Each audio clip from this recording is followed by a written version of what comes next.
fasten seat bag and tray table in the forward upright locked position.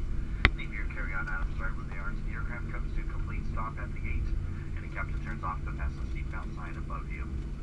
Folks, use caution when you open those overhead bins and pull everything out. If you're making any connections here, check the TV monitor Phoenix 8 and flight assignments.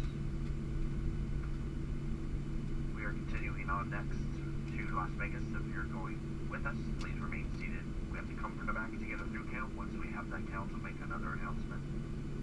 It's been our pleasure serving you folks. We know you had choices when you fly. We thank you for choosing us here at Southwest Airlines.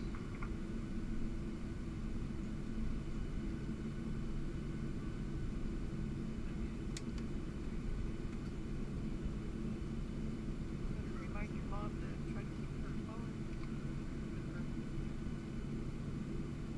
She keep it with them, even when she gardens, you know?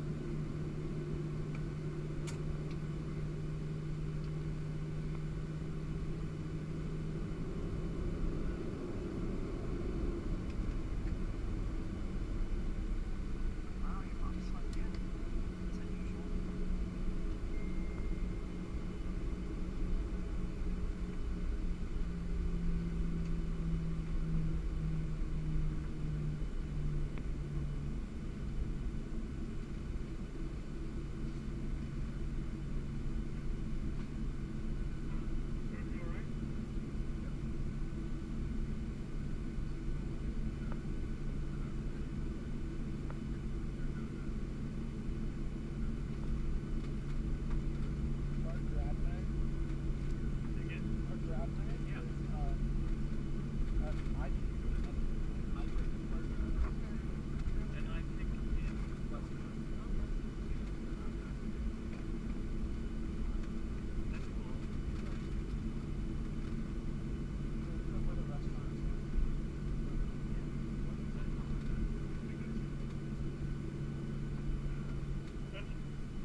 This is our post arrival.